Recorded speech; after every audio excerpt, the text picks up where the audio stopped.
In 1919, the war had ended. The guns were silent. Europe believed peace had finally arrived. But in a grand palace outside Paris, a treaty was being written that would ensure another war was only a matter of time. This is the story of one treaty that turned Europe into a battlefield. After 4 years of unprecedented destruction, World War I had left Europe exhausted. Millions were dead. Empires had collapsed. Entire cities lay in ruins. The victors gathered at Versailles with a single goal: to prevent Germany from ever becoming a threat again. But peace, when shaped by anger, rarely lasts. Germany was not invited to negotiate. It was summoned.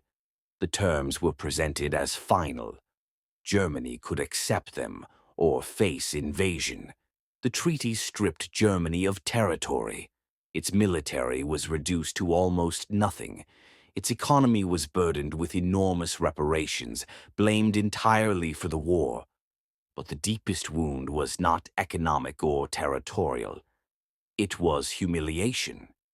Germany was forced to accept full responsibility for a war that had involved nearly every major power in Europe.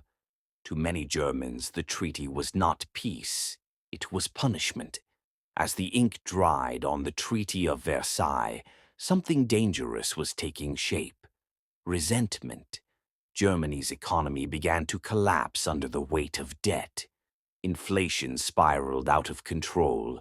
Savings became worthless overnight. Ordinary people suffered while political extremism grew quietly in the background. The treaty had weakened Germany on paper, but it had radicalized its population in reality. Across Europe, the new borders created by the treaty were fragile. Multi-ethnic empires were replaced with unstable nation-states.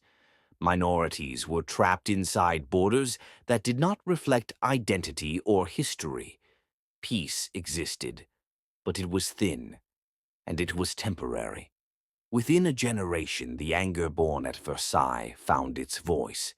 A leader rose who promised revenge, restoration, and pride. The wounds left by the treaty were reopened and turned into weapons.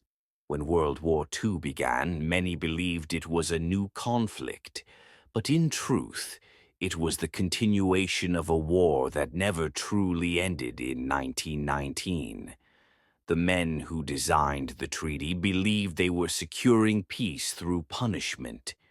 Instead, they created a silence filled with resentment.